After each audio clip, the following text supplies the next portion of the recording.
To conclude the original BT15 set review, today's set review goes over the Dark Masters and Apocalymon. Much of this archetype was solved for Japan, but with the many restrictions that were Band-Aid fixes, and finally limiting Gabumon X and Garurumon X, Apocalymon himself was also hit to 1. While we have full power Apocalymon for the month of February, come March, we will see the demand for this card plummet, and the meta unresolved. For the first card of this set review, I placed the egg here because it's ultimately the egg that starts everything. On deletion, by trashing one level 5 or higher Digimon card in your hand, draw 2. Need draw power? You got it. This egg pairs well with the Apocalymon deck, for the fact that you could trash one of your Dark Masters to draw into more Apocalymon. That being said, this egg wasn't quite used, considering you could use Tsunomons for extra draws and the Garurumon engine for siphoning through your deck. In a sealed setting, this arguably is the best draw power. You'll notice that I have a lot of cards for this review.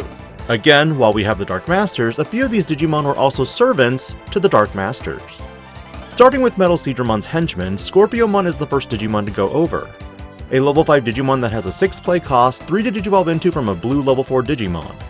It has an on-play cost that reveals the top 4 cards of the deck, add 2 level 6 or higher Digimon, and then bottom deck the rest. End of your turn by deleting one of your Digimon, you may play one Digimon card with Dark Masters in its traits from your hand to an empty space in your breeding area without paying cost. In some ways, we're utilizing some of the types of effects we saw with the 4 Sovereigns, but this time, it's their enemies. You could slam this down and pass over a bunch of memory, but you'd also set up a Dark Master in the Rays. Divermon has the same stats, but a slightly bigger body and again an on-play cost. On play, trash the bottom 3 Digivolution cards of one of your opponent's Digimon, then if your opponent has no Digimon with Digivolution cards, you may play one blue Tamer without paying cost. Not as related to metalseadramon, but I'm probably going to be tossing this in a jumbo control, to use over where Garurumon to play Tamers for free. metalseadramon is the first Dark Master to go over. Play cost 11, Digivolve for 3, and a stat line of 11,000 DP. On play and when attacking, return one of your opponent's level 5 or lower Digimon to the hand. Your turn, this Digimon can only Digivolve into a white Digimon. Oh boo-hoo.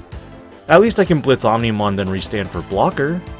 End of your opponent's turn, delete this Digimon, then you may play one Digimon card with Dark Master in its traits other than metalseadramon without paying cost.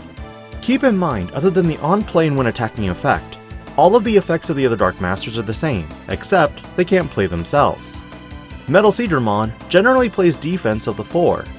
In sealed, it's pretty good, but it's an extra cherry on top if you can nab the Apocalymon as well. Shame though, that it won't have any use with Aegis-dramon.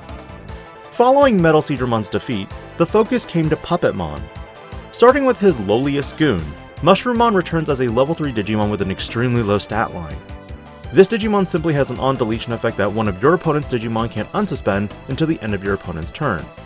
In sealed, it can be potential stun, but outside of sealed, I don't really see it being played. Even though this can stop Digimon like Mirage Galgamon from unsuspending repeatedly in a turn, or even Melga, it has to be deleted, which means Melga and Mirage will most likely just bounce it back to the hand. Woodmon adds another potential element to plant and vegetation decks. Being a play cost 3 Digimon and 3000 DP body that on your turn, once per turn when one of your Digimon becomes suspended, draw 1. Super sweet and simple. Do I see it being played? Potentially. I'm not a green player expert, but card draw always helps since you're playing your bodies, which limits the ways you can draw. Cherrymon follows similar patterns to Scorpiomon, conducting the same search and the end of turn effect of deleting one of your Digimon, including itself, to play one card with Dark Masters in its traits from hand to an empty space in the breeding area. However, unlike the blocker effect, Cherrymon offers piercing. In a green plant vegetation deck, you could use this card to search for either your Bloom Lordmons, Rosemons, Rosebon Burst Modes, and even Quartzmons. But overall, I still don't recommend this card. Likewise, Puppetmon also has inheritable piercing, representing the aggressor of the 4. As I mentioned with metalseadramon, the secondary and third effects are all identical except for not being able to play itself. However, its on-play and when attacking effect returns one of your opponent's suspended Digimon to the bottom of the deck. A shame considering none of the cards I mentioned with this specific line do that. But with other Digimon, you can. Although Apocalymon is the intended target, you also do have access to Chaosmon for another white Digimon to digivolve into. But alas, after Puppetmon's defeat, the Digidestined migrated to the Machine Empire and faced off against machinedramon.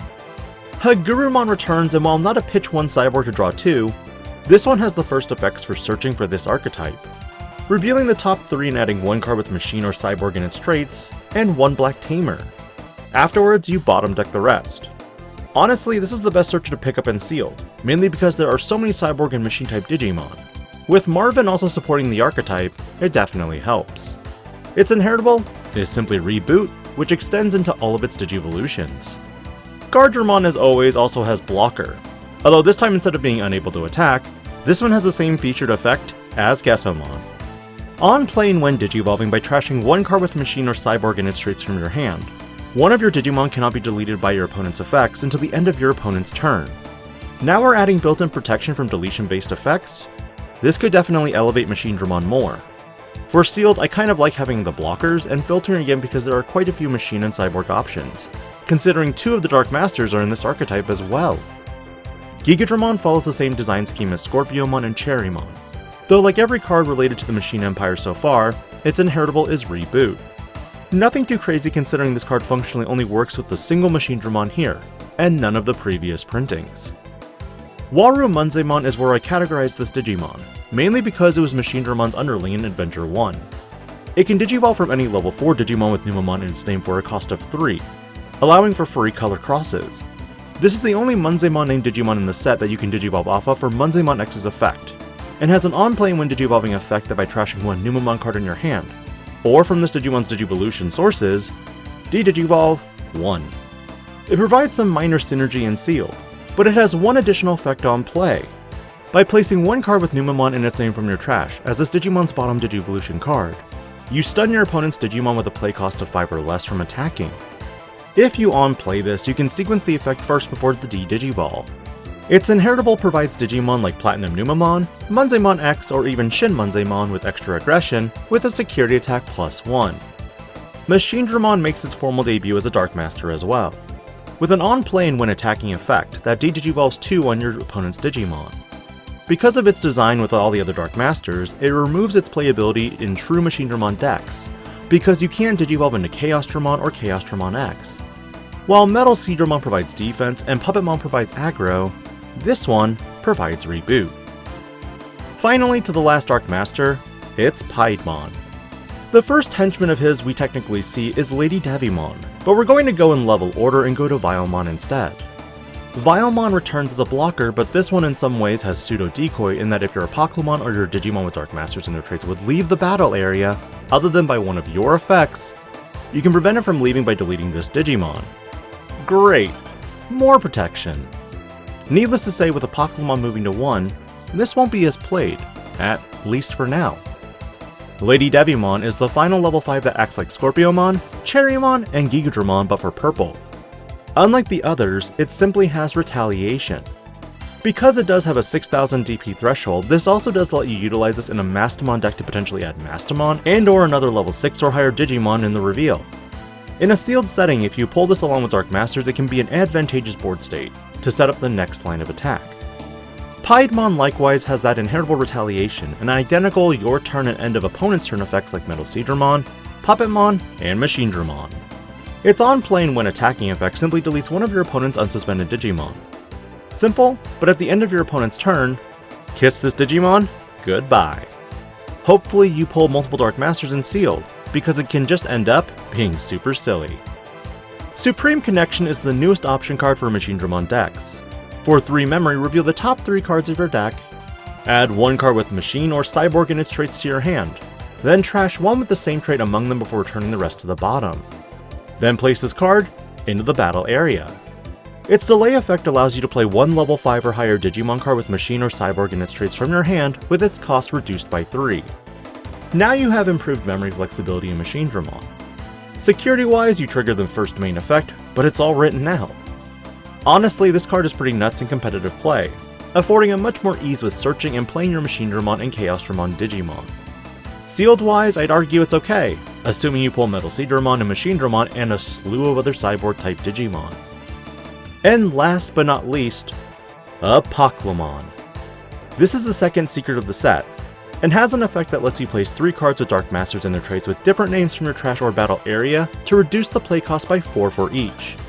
Effectively, you need 3 memory to keep turn.